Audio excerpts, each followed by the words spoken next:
Okay. Hello. Hello. Hi.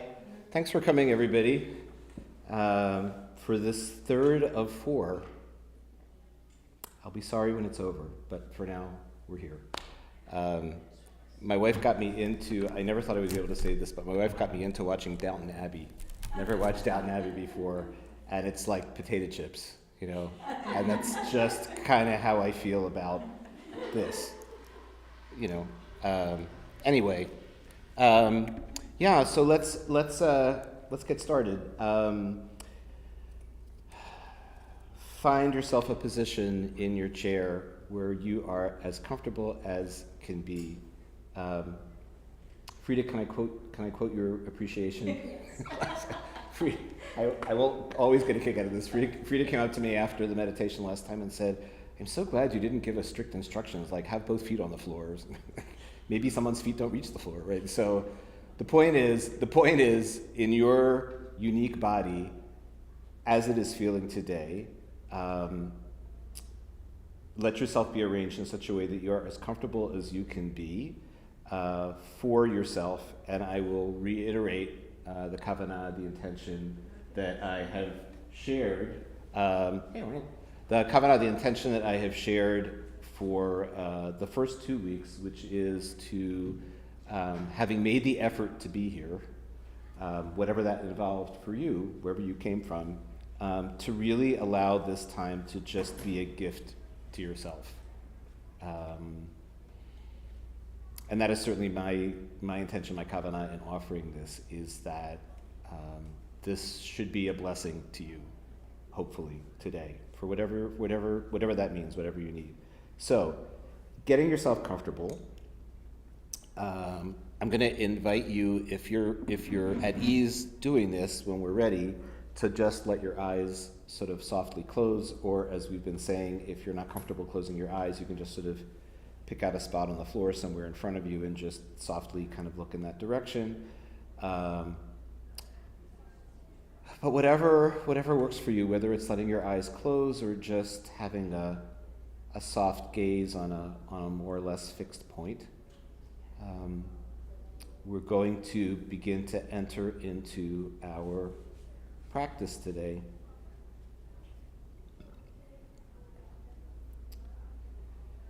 When we speak of sitting like this being a practice, it can mean lots of different things.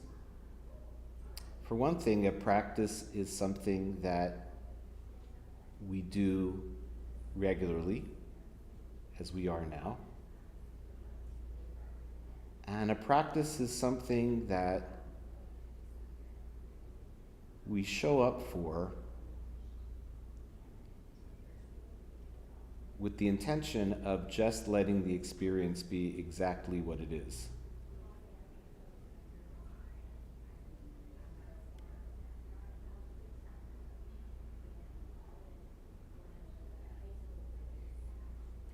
So whatever thoughts come up, whatever stories begin to play in our minds as we sit here together, whatever judgments of ourselves or of this experience might arise, we can just notice them and let them just pass by.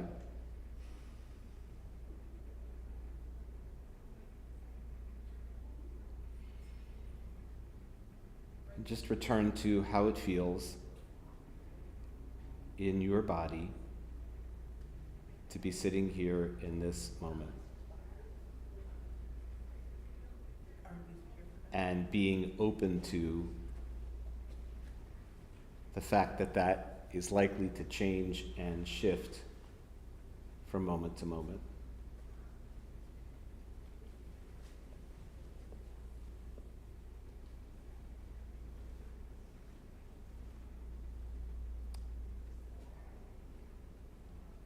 Because when we are in touch with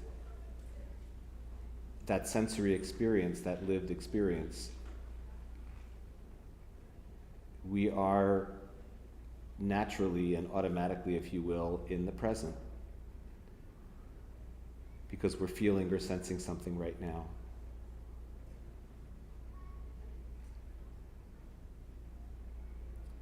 I want to return to something that I think we might have mentioned and reflected on the first time that we met.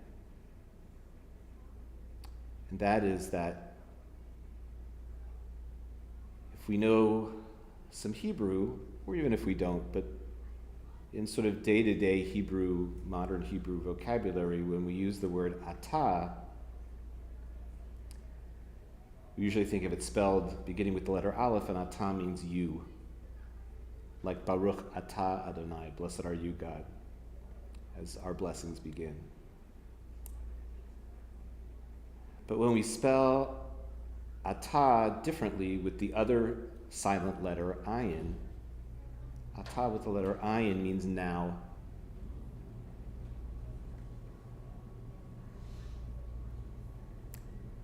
And the little prefix, little particle vi, often means and. And that little compound word vi'ata, and now, occurs many times in the Hebrew Bible and the Tanakh. And there's this lovely, lovely teaching that I find myself often returning to, particularly in times when I find my mind racing off in multiple directions at once, whether I'm worried about something that hasn't even happened yet, or caught up in a story about something that happened yesterday or 10 years ago, or whenever the story occurred. I come to this teaching by one Jewish teacher who says that in Torah, whenever we see the word ve'ata, and now, its meaning is to point us to teshuvah. Teshuvah means turning or returning. It is the key vocabulary word of the High Holy Days. Teshuvah, turning toward what is important, truly important. Turning away from what is trivial, turning away from what is hurtful, turning toward what is healthy and wholesome, turning toward the people who matter the most in our lives.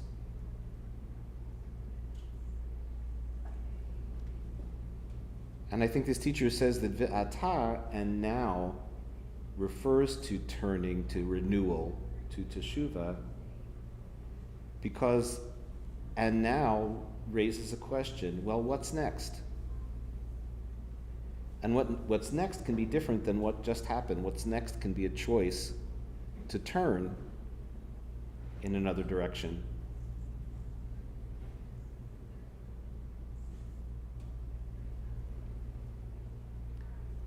That we have this power to be awake and to be authentic in such a way that moment to moment we can choose. And we do choose.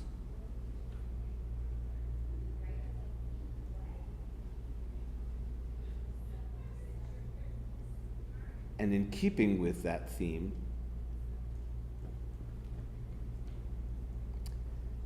the Torah portion that we read on Yom Kippur morning contains one of the more famous lines in the Hebrew Bible. So famous that it shows up in various contexts on bumper stickers and billboards. And it is in Hebrew, Uvacharta v'chayim, which in English means choose life. You'll notice it on Yom Kippur morning when we read Torah. Moses says to the people, I have placed choices before you. Being constructive or destructive, being loving or hateful, being kind or being cruel. Uvacharta v'chayim, therefore choose life. And it's very powerful when we combine that idea of choosing life with this teaching about v'ata, and now.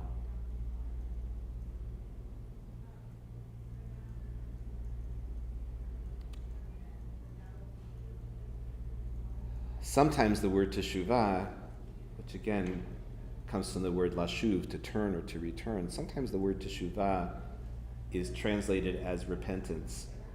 And it's a pretty awful translation, even if it's accurate. Because in English, repentance sounds gloomy and self-flagellating and depressing.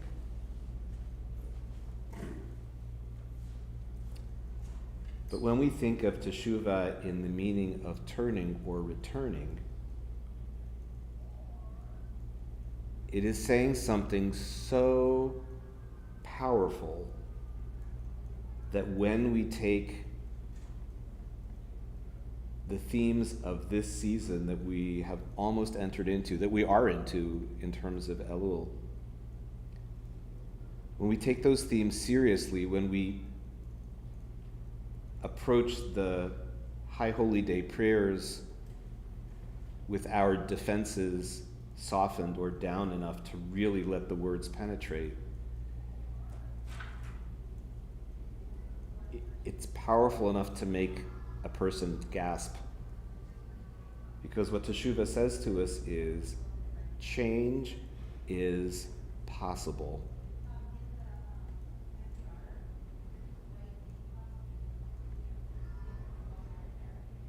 Goodness is possible. Growth is always possible.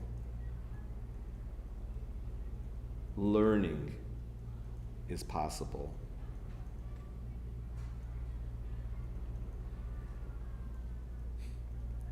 The great sage that rabbis tend to mention every opportunity they get, Moshe ben Maimon, Moses Maimonides, said or asked the question, what is teshuvah? He said it's nothing really that mysterious. He said it is simply being in a situation that I've been in before and behaving differently, making a different choice, choosing life, choosing kindness, choosing fairness, choosing paying attention, choosing listening.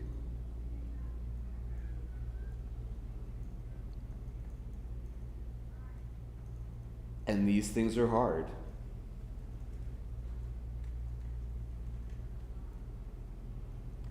And if they were easy, we wouldn't have a time of year every year devoted to returning again. And returning again, and this is also part of a gift, returning again not just as individuals, but as a community. I think of the High Holy Days in some ways as being a gigantic communal sigh.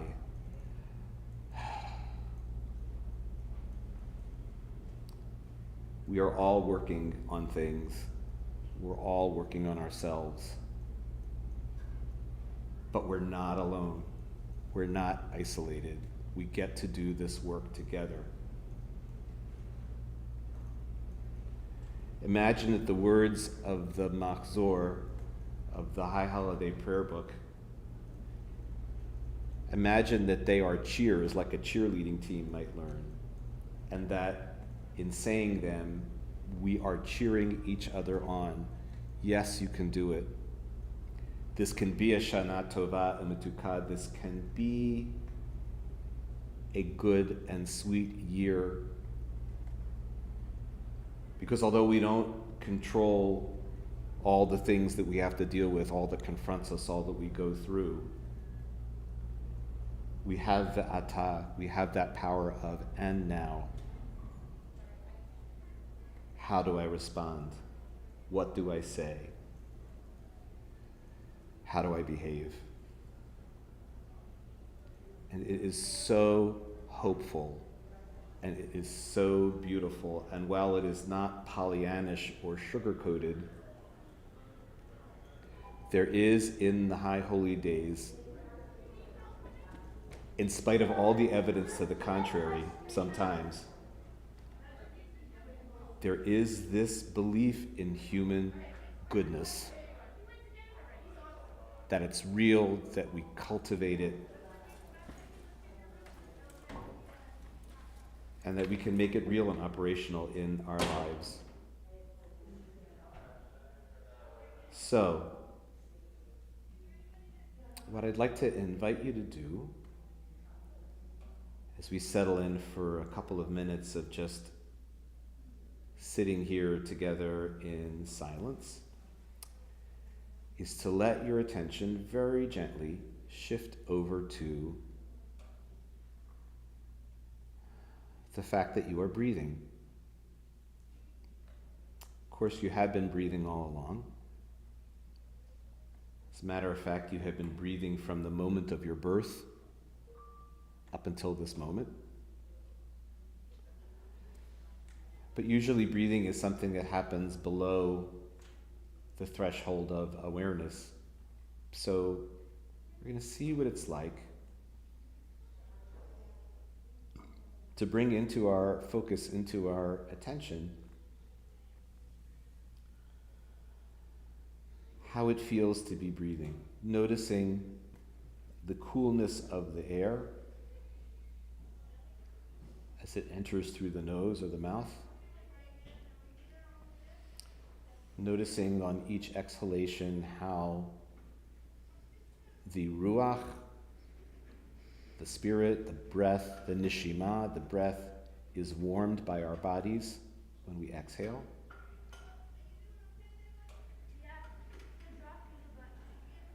Noticing the subtle movements as we breathe, the way the rib cage expands on an inhalation, the way it contracts when we exhale. Noticing the diaphragm moving, the rising and falling of the abdomen as we breathe. And taking an interest in each individual breath, noticing when it starts, how it concludes,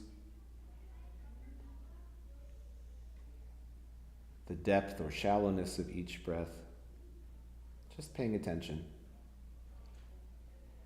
And noticing as well, because it's part of the process, how our minds will wander off into stories and thoughts and distractions. And when we notice that,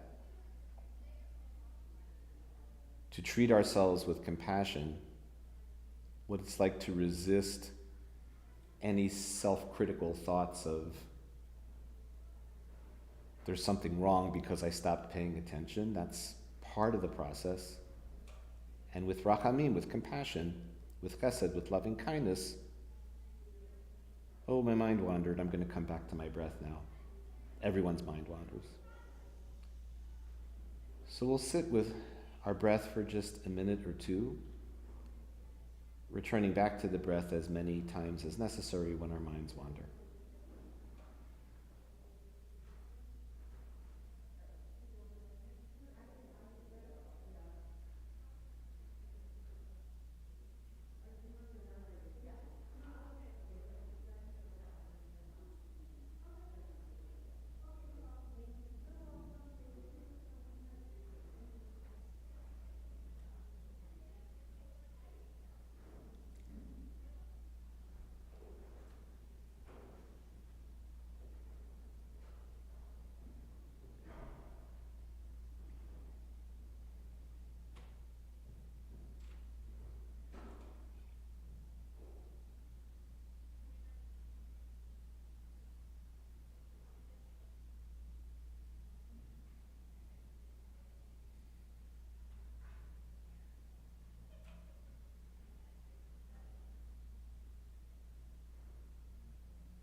So we're going to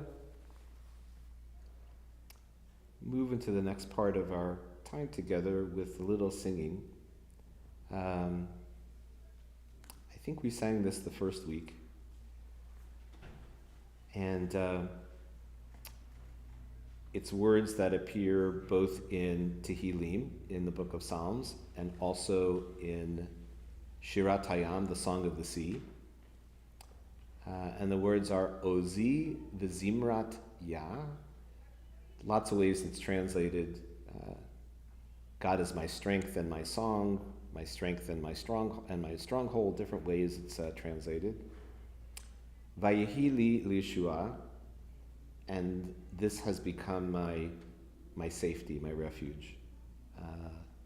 One of the many, many beautiful little chants written by Rabbi Shefa Gold, and we'll sing it through a bunch of times. If you don't know it, you can hum along or just listen or pick it up as we go. It goes like this. Ozi v'zimrat ya vayehili lishua. Then that part repeats. Ozi v'zimrat ya vayehili lishua. That part goes like this. Ozi v'zimrat ya vayehili lishua. Ozi v'zimrat ya vayehili lishua. Ozi v'zimrat ya vayehili lishua. Ozi v'zimrat ya vayehili lishua. Ozi v'zimrat ya vayehili lishua. Ozi v'zimrat ya vayehili lishua. One last time. Ozi v'zimrat ya vayehili lishua. Ozi v'zimrat ya vayehili lishua. Ozi v'zimrat ya vayehili lishua.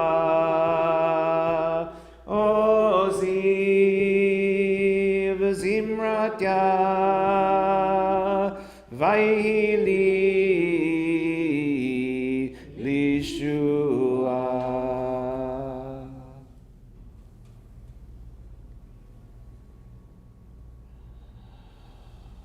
Okay. No need at all to hurry or to rush. Take your time. And when you feel like you're ready, if you've had your eyes closed, you can gently open them. Great. Well, I have to say the acoustics in here are amazing. We sound like we're cutting an album. It's beautiful. No, really, it's great. So, High Holy Days. I wanted to take a minute, and I love having the opportunity to share with folks something that is familiar and just sort of unpack that, open it up. So, when we think of High Holy Day singing and High Holy Day prayers, right? We think of Kol Nidre, right? We think of the melody that we use for Michamocha and Baruch Hu, right? The one that goes da da da da da da da da da da da da da da da da da, very regal. Da da da da da da da, right? What's another like quintessential High Holy Day tune?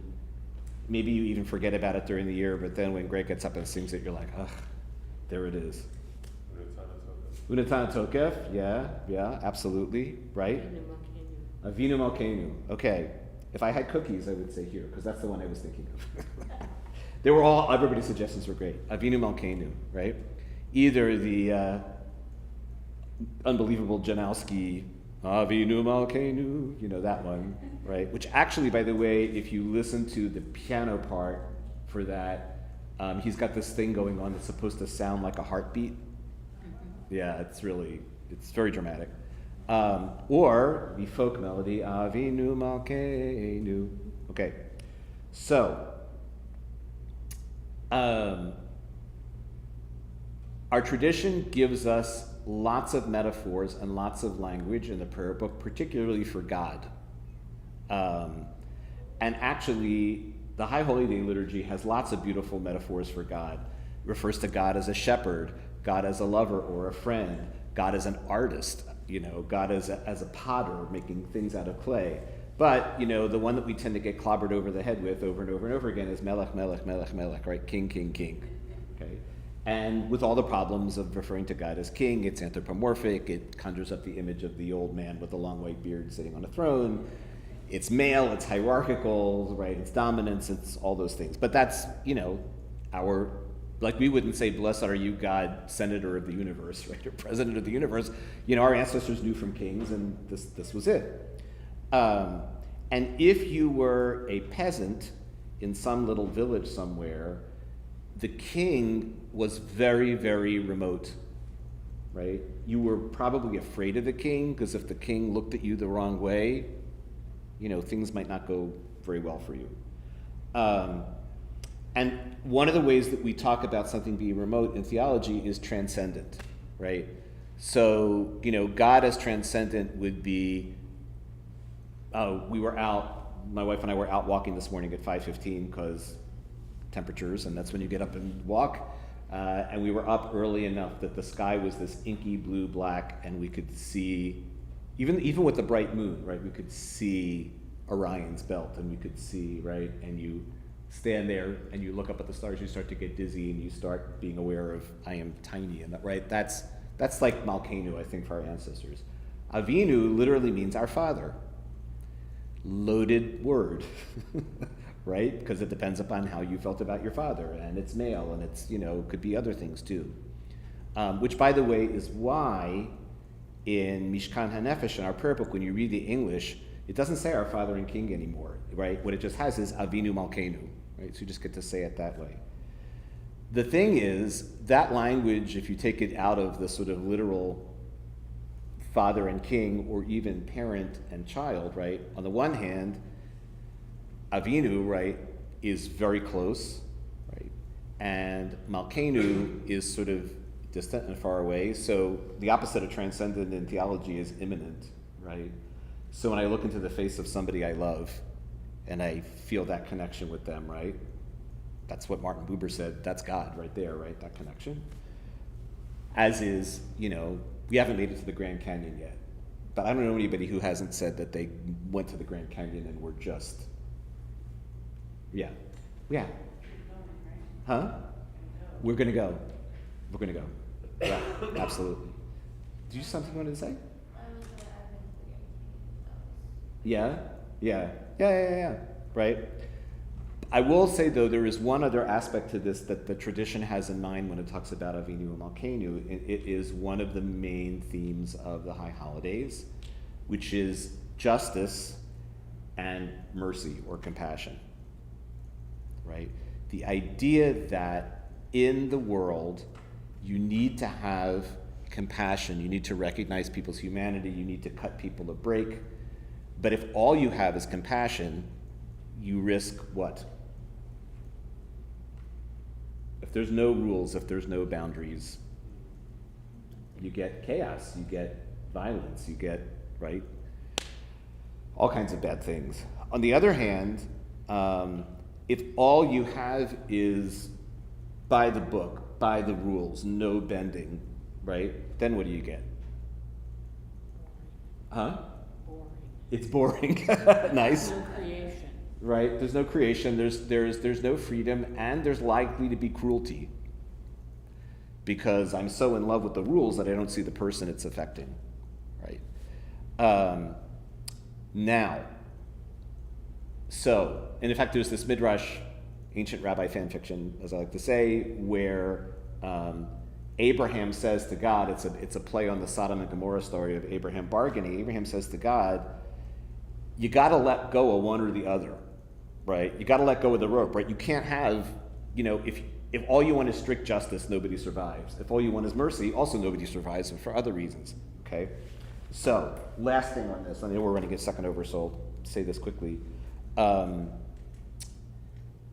There is another way of thinking about this, which is Kabbalah, but it's lots of other ways. Kabbalah, Jewish mysticism, talks about there being these two balanced forces. One of them is chesed, which is limitless, overflowing loving kindness, and the other is gevurah, which in modern Hebrew means something like heroism, but in this system it means discernment, choices, boundaries, right? So what happens if I give my complete and total, to the last ounce of my energy, compassion, and love to everybody who needs me? What happens to me? You're depleted. I'm empty. I'm emptied out. One of my teachers in rabbinical school used to like to say, when an empty cup is passed around, no one's thirst is quenched. Great metaphor for living in the desert, right? Right? On the other hand, if all I have is guardrails, boundaries, discernment, judgments, what happens? What happens to me? If all I've got is boundaries and guidelines and limits, and I am lonely, right? Maybe I'm bitter, maybe I'm angry, right? So this idea that we are always working on what the Musar tradition is called hishtavut, on equanimity, on balance between that loving kindness, right, and that sense of I have to have some judgment. And again, if you go back to Avinu Malkeinu, and again, you can get tangled up in this, depends upon how you feel about your parents. Your relationship with your parents is like, but at least in an idealized sense, Avinu is the mercy, the compassion, right? The chesed, the loving kindness, and Malkeinu is the need to sort of have limits, right? It's like Gevurah, the limitations ask, I have this love, how can I apply it most effectively and appropriately? Anyway, all that's packed into Avinu Malkeinu, so I'm figuring that this has either enhanced your experience of Avinu Malkeinu or just killed it for you, right? Let me know whether Avinu Malkeinu was a bummer for you this year because I explained all this, but that's it's a lot of what's going on. It's a lot of sophistication there. Anyway, okay, we're going to do our little closing thing. So I invite you to stand up and take a couple of steps in here. Close the circle a bit. And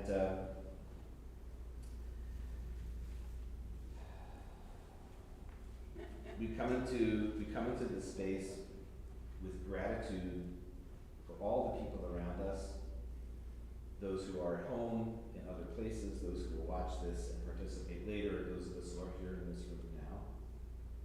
We honor each other and love each other for the effort that it took to be here.